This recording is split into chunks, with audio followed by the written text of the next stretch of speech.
may mga nakausap ako recently who aren't into the spiritual, and I told them na parang bibigay akong hints na if you dwell on that, if you dwell on anger, if you dwell on hate, that's what you attract. Yeah. That's what comes to you. So, yun nga, better to adjust your perspective and your mindset. Yeah, there's this biochemist siya, Dr. Bruce Lipton. Mm-hmm. He wrote a book, The Biology of Belief. I actually watched one of his workshops. It's online. His theory kasi, he says, more than genetics, diet, everything else, the biggest proponent now for our health is our thoughts and our beliefs. Yes. Diba? When he says, because there's so many, and one of it is the placebo effect. Is that when they're going to test the medicine, they have to rule out 1/3, because 1/3 will heal because they think they're going to heal. Yes. And then he says, okay, plain and simple. You have two neighbors. They're neighbors next to each other, and then suddenly across the street, there's a new neighbor or some new thing is put there. And neighbor A is totally fine with it, peaceful. Oh, that's nice. But totally B is running, and neighbor B, oh my gosh, it's a threat. Baka ganito. So suddenly, because this other person's worried that, that those kind of people will bring crime to the neighborhood, they activate the fight or flight mechanism. They rob themselves of peace. And because if you activate the fight or flight mechanism, now the resources of your body, instead of being evenly distributed to where it's needed, it's reallocated to your defense. Fight and flight. So your immune system starts to go down. You become more susceptible to illness. And if you have any genetic predispositions towards certain illnesses, it's more conducive for something to happen. And all because of our thoughts and beliefs. And so some people who are kind of scared about, baka may ganito, how do I protect myself? Well, don't think about it. don't think about it, diba? Kasi, but unfortunately, when you say don't think about it, the more you're gonna think about it. But, alam mo, I remember, Nicholas, meron ako nakausap na master siya ng psych, graduate siya Ateneo. And sabi ko sa kanya, huwag ka na lang kasi matakot, sabi ko sa kanya. Kasi nadadala pa rin siya ng takot tsaka gulat pag nakakita siyang spirit. Sabi niya, ang dali mo sabihin yan eh. Kasi hindi mo nakikita. Hindi ka nakakakita. Pero siya, na nakakakita, meron pa rin. So sabi niya nga doon, kailangan i-acknowledge mo na may fear. Acknowledge mo na takot ka, and then you process it. Yes. Parang ganon, sabi niya. Acknowledge, hindi denial. Yes, oo. Diba? So, the blessing thing that I would say, let's say, which I tell to people, let's say, remotely, naku, may nag-appear sa akin ganito. I said, okay, first thing you do is, you're afraid, recognize that you're afraid. And then, I'm afraid, but I'm choosing to be in love and in light and in peace. And so, Father, please, bless this person with love. So this entity or this all around me with love. But I said, feel it. Yes. It's not that you're denying that you're afraid. You are afraid, but you're choosing to. I'm still going to to present this, diba? Because the denial part is the I was able to have a session with one of these channelers. And kasi she was teaching that the problem with a lot of people talking about the law of attraction and all this positivity, she says, is because they're practicing inauthentic positivity. And the channeled consciousness says, inauthentic positivity is this. Parang ganito.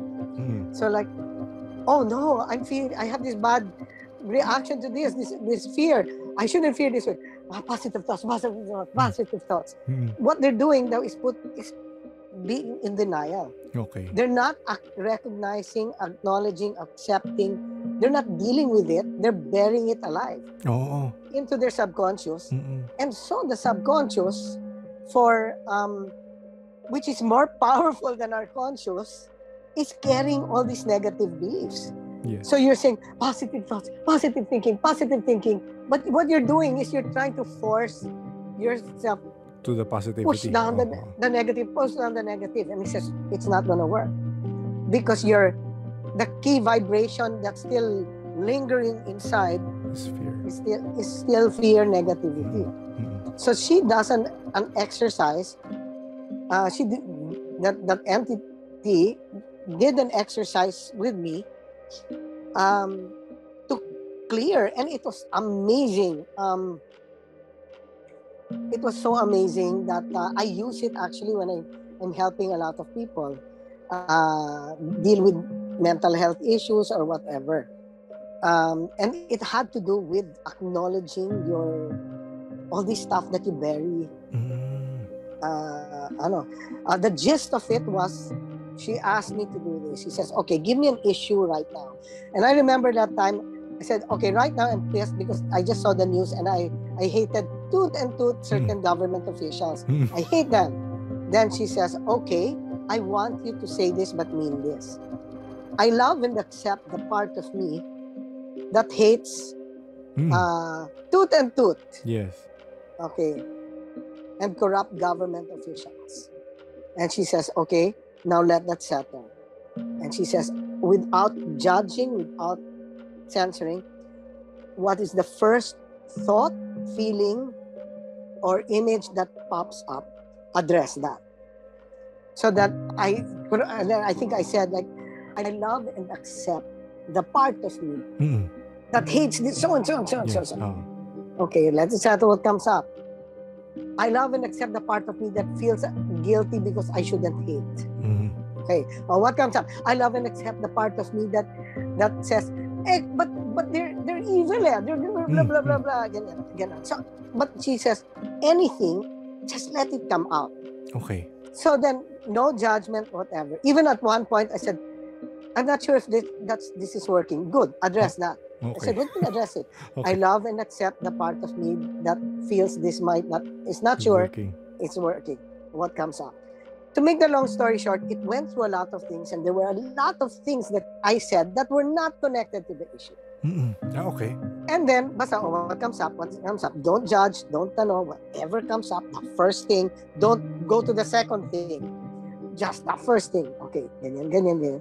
Until later, I came to a point na, I love and accept the part of me that sees an image of a field, and there's this lake, and there's ripples in the lake, and there's these trees and whatever. Okay, then so yeah, and what does that feel like? I love and accept the part of me that feels peace when I see this. Or what comes up? I love and accept the part of me that sees this, blah blah blah. And then what does that feel like? I love and accept the part of me that feels more calm. And then I love and accept the part of me that sees there's no more ripples on the pond. And then ganyan further, and then later on, what comes up? I said nothing. Okay, I love and accept the part of me that sees nothing. What comes up? Nothing. What does nothing feel like? I love and accept the part of me that feels like everything's okay, everything's peaceful. What comes up? Nothing. And then she says, okay, you've reached the nothingness. You've reached the nothingness. And she says, own that space.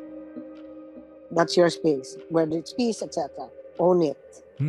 It's yours. Now, get your original issue, bring it into that space. Into the nothingness. So I said, I love and accept the part of me that hates so-and-so and corrupt politicians. And she says, what comes up?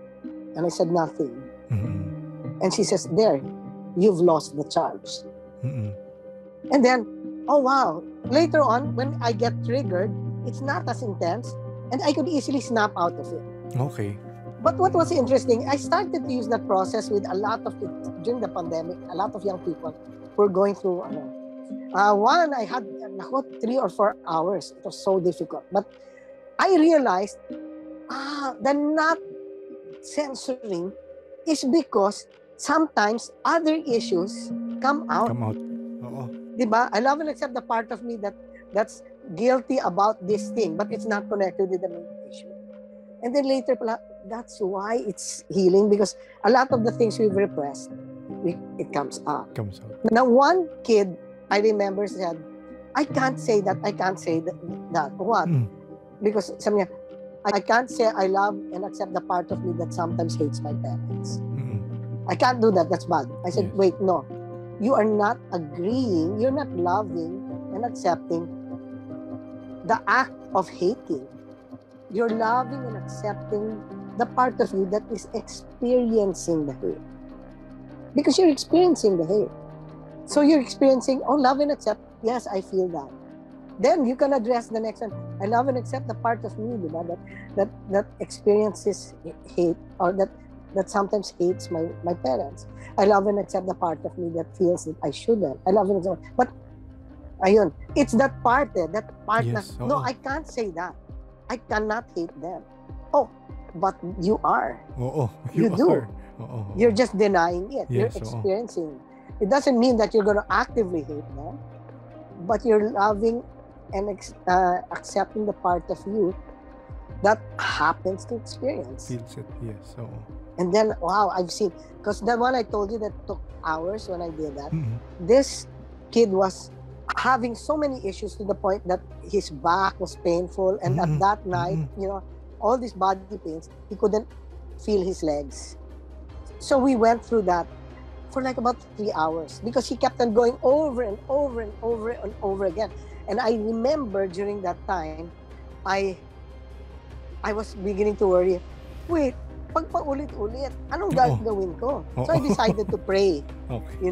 And I prayed that point. I said, help now. I don't know what to, And then I forgot in what way it came out while it was going on, but something popped up on the phone, like a meme or something, and it said, patience. Okay. And I said, so I did that like that. And later on, oh gosh, the kid was crying because I can feel my legs. And then he said, oh my gosh, the pain is disappearing. And I thought, oh my gosh, it works. And I said, imagine all the pain that he was feeling pala was all from the pent-up emotions. That he wasn't even acknowledging. 3 hours nga lang, ako na-stress.